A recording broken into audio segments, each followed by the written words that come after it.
¿qué tal con todos? Mi nombre es Elena Donoso, estudio en la Universidad Católica en la sede Ambato y este es un video explicativo en el cual vamos a tomar varios temas con respecto al psicoanálisis y lo visto en este tercer semestre. Para entender el psicoanálisis tenemos que hablar primero de su fundador, el cual fue Sigmund Freud.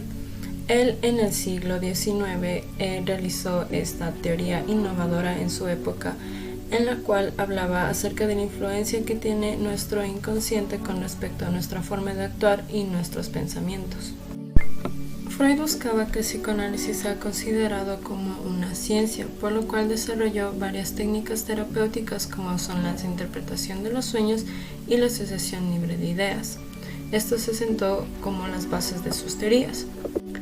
Por otro lado tenemos a Jacques Lacan. Él fue un psicoanalítico francés, el cual es conocido por su teoría de las tres órdenes de lo imaginario, lo simbólico y lo real.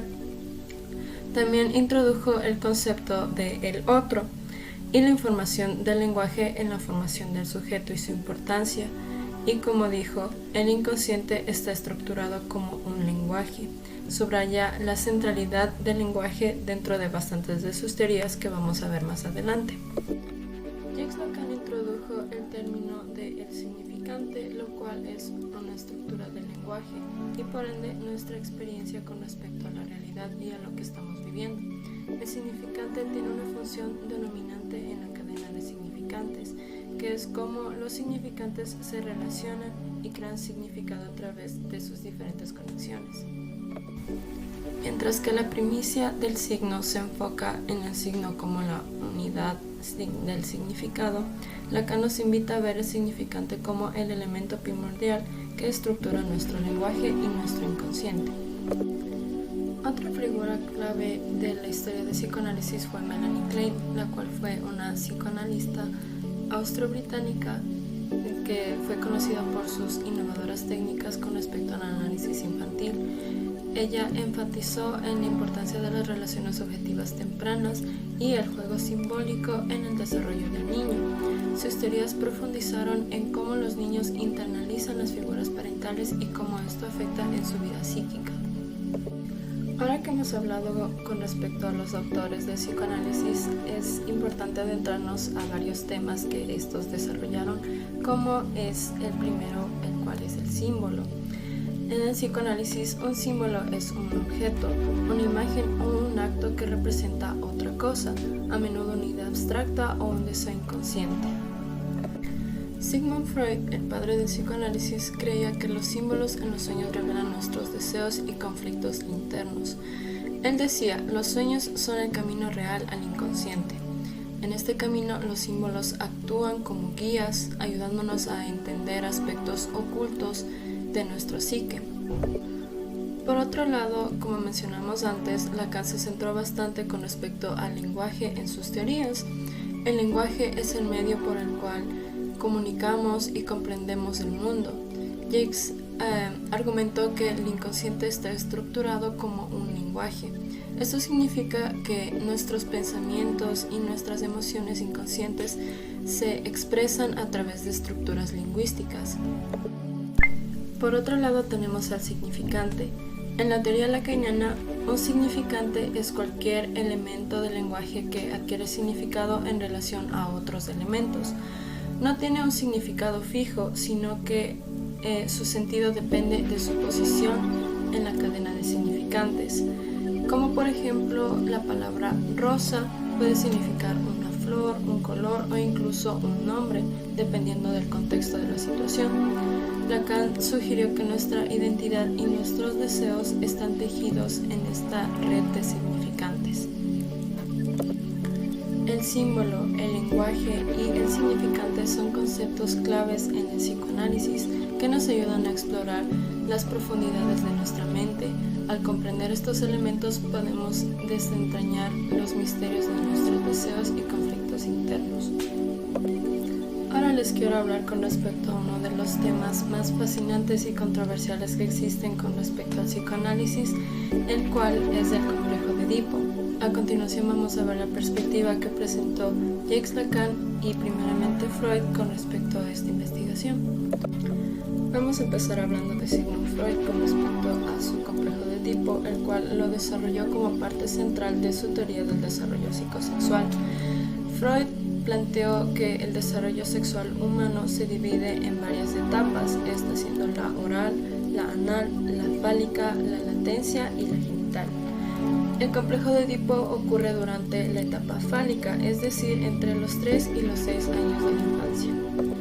Durante esta etapa, el niño o la niña desarrollan un deseo inconsciente hacia el progenitor del sexo opuesto y una rivalidad hacia el progenitor del mismo sexo. En el caso de los niños, ellos desean a la madre y ven al padre como su competencia o como un rival. Freud llamó a esto el complejo de Edipo en referencia a la tragedia griega de Edipo Rey. En el caso de las niñas, Freud introdujo el término el complejo de Electra, donde el deseo está dirigido hacia el padre y la rivalidad está dirigida hacia la madre. Este conflicto se tiene que resolver, tiene que ser resuelto según Freud, cuando el niño identifica que el progenitor del mismo sexo se identifica con él y adopta sus valores y roles. Por otro lado, tenemos el punto de vista de Lacan, el cual siguió muchas de las ideas que ya había desarrollado Freud anteriormente, pero también las reinterpretó a través del lente del lenguaje y la estructura del deseo. Lacan introdujo el concepto del nombre del padre, el cual representa la ley y la autoridad. Para Lacan, superar el complejo de Edipo significa aceptar las reglas y los límites que la sociedad nos impone, internalizando a través de la figura paterna.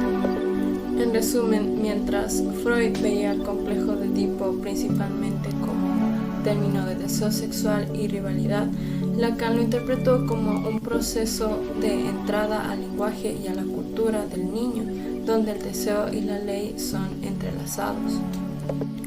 Como siguiente tema tenemos el concepto psicoanalítico del deseo. El deseo no es simplemente una necesidad o un impulso, sino que es una fuerza que impulsa al ser humano en su búsqueda para cumplir sus satisfacciones y realizarse. Con respecto a este tema, Freud introdujo la idea de que el deseo está profundamente arraigado en el inconsciente, incluyendo a nuestros pensamientos, sentimientos y comportamientos. En el caso de Lacan, el deseo es simplemente el deseo del otro. Esto significa que nuestros deseos están estructurados en relación con los deseos y demandas de los demás.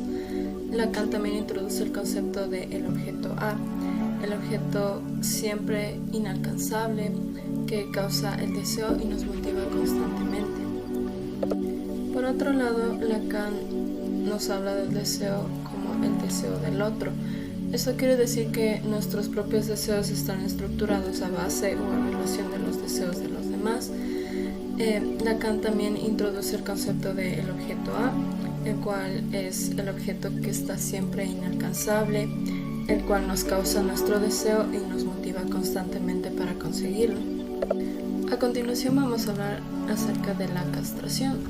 Esta, igual que el complejo de Edipo, es uno de los términos más controversiales y malentendidos en el psicoanálisis. Freud introdujo a la castración en el complejo de Edipo en el contexto de durante el desarrollo psíquico. El niño experimenta un temor a la castración como una amenaza de pérdida de poder o del órgano genital, a menudo simbolizado por la figura paterna. Esta experiencia es bastante crucial para la formación de la identidad y la internalización de las normas sociales. Por otra parte tenemos la conceptualización de Lacan, el cual lo interpreta como en términos simbólicos y lingüísticos. Para Lacan, la castración está relacionada a la entrada en el orden simbólico, el mundo del lenguaje y las leyes sociales. El falo en este contexto no es en sí un órgano físico, sino un significante del poder y del deseo. La relación de la castración es esencial para la constitución del sujeto y su relación que tiene con el otro. ¿Cómo se relaciona el deseo y la castración en el psicoanálisis? La castración introduce a una falta, una ausencia que nunca va a ser poder llenada. Y esta falta es precisamente lo que genera la perpetua del deseo. Por lo que podemos decir que el deseo surge de esta carencia fundamental, impulsándonos a buscar aquello que siempre parece estar fuera de nuestro alcance.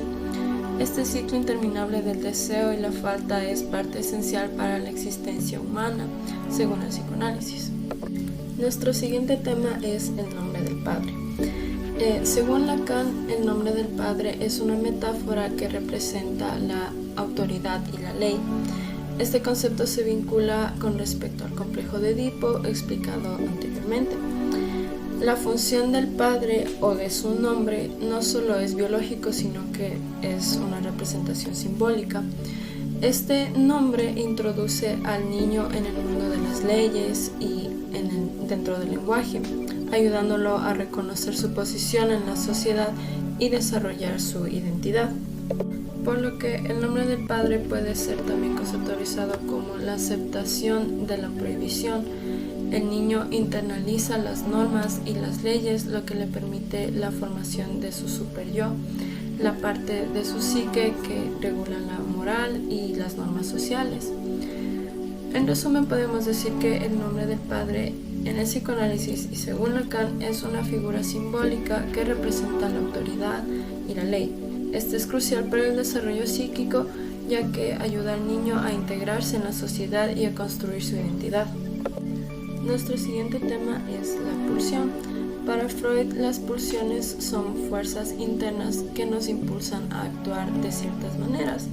Estas pulsiones son fundamentales para entender por qué actuamos de cierta manera, por qué hacemos lo que hacemos, ya que están en el corazón de nuestra psicología. Freud dividió las pulsiones en dos categorías principales: las pulsiones de vida, que son eros. Estas pulsiones están relacionadas con la perseverancia de la vida, es decir, la reproducción. Incluye las necesidades como la comida, el sexo y el amor. Por otro lado tenemos las pulsiones de muerte, que se llaman tánatos. Estas pulsiones apuntan hacia la agresión, la autodestrucción y la muerte. Son más difíciles de entender, pero igualmente importantes para esta teoría freudiana. Con esto, Freud llegó a la conclusión de que estas dos fuerzas están constantemente en lucha dentro de nosotros. Mientras que Eros busca construir y crear, Tánatos busca deshacer y destruir. Esta dualidad es fundamental para comprender la complejidad de la psique humana. Nuestro siguiente tema es la angustia. Freud definió la angustia como la alerta que indica un conflicto interno. Es decir, según él, la angustia surge cuando nuestros deseos inconscientes, especialmente aquellos que son reprimidos, amenazan con llegar a la conciencia. Por lo que la angustia es esta sensación o miedo o tensión que sentimos sin una causa evidente. A diferencia del miedo, que tiene un objeto concreto, la angustia es más difusa y puede ser difícil de identificar. Pero, ¿de dónde viene esta sensación de angustia? Para explicar esto, Freud conectó a la angustia con su teoría del desarrollo psicosexual. Él creía que la angustia podía surgir en cualquier etapa del desarrollo, dependiendo de los conflictos no resueltos que tenga la persona. Para poder lidiar con la angustia, nuestro yo genera varios mecanismos de defensa, como puede ser la represión, la negación y la proyección. Estos mecanismos de defensa nos ayudan a mantener nuestra angustia fuera de la conciencia, pero no la eliminan por completo. Por lo que podemos ver, la angustia forma parte de nuestra vida, por lo cual es inevitable. Es una experiencia humana bastante común y bastante normal, que es importante pasar por ella. Según Freud, entender sus raíces y cómo se manifiesta nos permite trabajar mejor con nuestros conflictos internos. Por otro lado, tenemos los términos de la demanda y el deseo. Lacan los distingue de una manera muy crucial, en la cual la demanda se refiere a las manifestaciones y peticiones superficiales que expresamos en nuestro día a día. Un ejemplo concreto de esto puede ser pedir comida o pedir atención a alguien. La demanda enmascara el verdadero motor psíquico, el cual es el deseo. Por otro lado tenemos el deseo, el cual Lacan lo conceptualiza como el deseo del otro. Para referirnos a otro, en términos lacanianos no nos referimos a otro individuo, sino a la representación simbólica del deseo inconsciente. Un ejemplo de esto, de un deseo, opera más allá de la conciencia individual. Esto puede ser como las aspiraciones ocultas o una meta y cosas que desea el individuo. En otro lado, Lacan sostiene que la demanda es la forma de encubrir o de disfrazar nuestros verdaderos deseos. Un ejemplo de esto es una expresión indirecta del deseo, como pedir atención, como manifestación del deseo de reconocimiento. La insatisfacción es perpetua, por lo que el sujeto nunca está completamente satisfecho debido a la naturaleza elusiva del deseo. Otro término importante, el cual revisamos a lo largo de este semestre, fue la fantasía. Este se caracteriza por ser un proceso mental en el cual están involucrados deseos, pensamientos, emociones. Según el psicoanálisis, la fantasía se refiere como estas imágenes mentales o escenarios imaginarios los cuales las personas crean en su mente. Estas fantasías pueden ser conscientes o inconscientes. Las conscientes son aquellas las cuales estamos planeando conscientemente, mientras que las inconscientes son imágenes o deseos que pueden estar fuera del alcance de nuestra conciencia inmediata. Las funciones de estas fantasías forman una parte bastante importante con respecto a nuestra psicología. Estas nos pueden servir como un mecanismo de defensa que permite a la persona gestionar conflictos internos y emocionales que la persona los considera como difíciles. De igual forma, estos pueden servir como una forma de expresar deseos reprimidos o impulsos que no son aceptados en la realidad. Según Freud, las fantasías revelan inconscientes pulsiones que están ocultas bajo la superficie de la conciencia. Estos deseos pueden ser de naturaleza sexual, agresiva o relacionadas con otras formas de gratificación. Este ha sido todo el resumen y conclusiones a las cuales he llegado con toda la información que hemos revisado a lo largo del tercer semestre de Psicología Clínica en la materia de psicoanalítica. Espero les haya gustado.